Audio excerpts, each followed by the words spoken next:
بسم اللہ الرحمن الرحیم نحمدہ ونصلی ونسلم علی رسولہ الکریم اما بعد۔ محترم ناظرین، اللہ چاہے تو فقیر کو بادشاہ اور بادشاہ کو فقیر بنا دے۔ اللہ دے کر بھی آزماتا ہے اور لے کر بھی آزماتا ہے، کیونکہ اللہ تعالیٰ خود ارشاد فرماتے ہیں کہ میں جسے چاہتا ہوں بے حساب عطا کرتا ہوں۔ محترم ناظرین، یاد رہیے کہ کمی ہمارے مانگنے میں ہے، لیکن اللہ کے در کے دروازے ہر وقت کھلے رہتے ہیں۔ اور پیارے دوستو، ہمارے اوپر جو مہینہ آ چکی ہے وہ ماہ رمضان کا مہینہ ہے، اور یہ مہینہ بڑا ہی بابرکت مہینہ ہے اور قبولیت کا مہینہ ہے، رزق کی تقسیم کا مہینہ ہے، مغفرتوں کا مہینہ ہے۔ ہمیں چاہیے کہ اس مہینے میں اپنی پریشانیوں کو، اپنی مشکلات کو اللہ کی ذات سے دور کروا لے۔ پیارے دوستو، اپنے رب سے رزق کی برکت مانگ لے، رزق حلال مانگے، رزق کی فراخی اور وسعت مانگ لے۔ پیارے دوستو، آج آپ کے لیے اس مہینے کا بہت ہی مجرب اور خاص عمل پیش کرنے جا رہا ہوں۔ اگر کوئی فقیر شخص بھی اس عمل کو کرے گا تو غنی ہو جائے گا۔ اس عمل سے آپ کے رزق میں اضافہ ہوگا، رزق میں وسعت اور برکت ہوگی، آپ کے کاروبار میں انشاءاللہ ترقی ہوگی۔ اگر آپ کے پاس کاروبار نہیں تو انشاءاللہ کاروبار مل جائے گی۔ پیارے دوستو، یہ عمل بہت ہی لاجواب عمل ہے۔ آج کے دن آپ نے اس عمل کو ضرور کرنا ہے، کسی صورت میں بھی آپ اس عمل کو ضائع مت کرنا۔ محترم ناظرین، اس ماہ میں اگر آپ اس عمل کو معمول بنا لیتے ہیں تو انشاءاللہ زندگی بھر کبھی آپ کو تنگی محسوس تک نہیں ہوگی، آپ کا شمار دینے والوں میں ہو جائے گا۔ رب کریم آپ کو امیر اور غنی بنا دے گا۔ اب وظیفہ کیا ہے اور کس طرح آپ نے وظیفے کو کرنا ہے، اس کے لیے آپ سے گزارش ہے کہ ویڈیو کو مکمل دیکھ لیجیے۔ محترم ناظرین، رب کریم بڑا ہی غفور الرحیم ہے۔ رب کریم کے ناموں میں ایک نام الوہاب ہے، جس کا معنی اور مطلب یہ ہے کہ عطا کرنے والا، اور وہ بھی بغیر عوض کے۔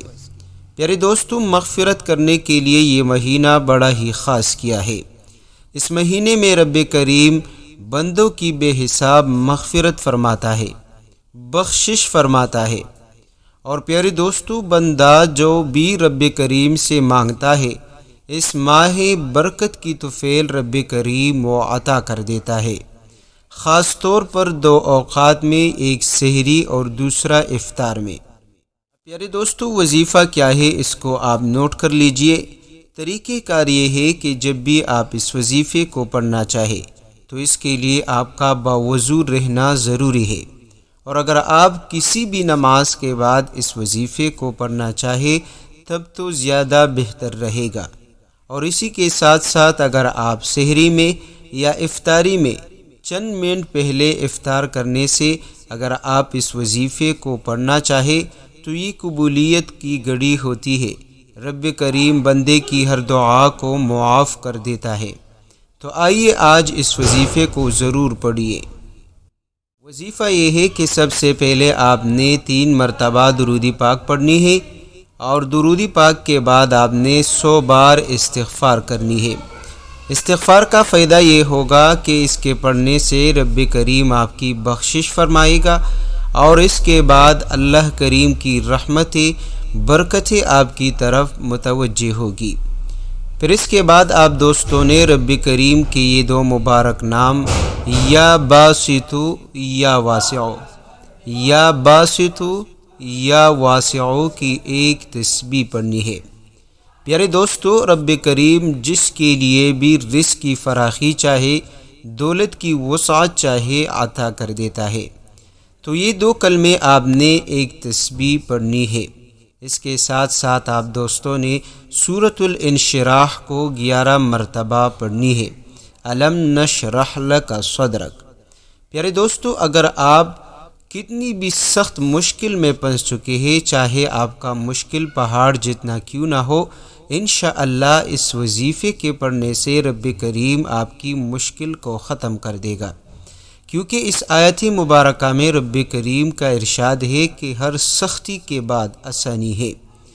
پیارے دوستو، آخر میں آپ نے دوبارہ تعداد میں درود شریف کا اہتمام کرنی ہے اور اس کے بعد اپنی مقصد کے لیے، اپنی ضرورت کے لیے ہاتھ اٹھا کر دعا مانگنی ہے۔ انشاءاللہ اگر آپ معمول سے اس وظیفے کو پڑھو گے تو یقیناً آپ کو بہت فائدہ ملے گا۔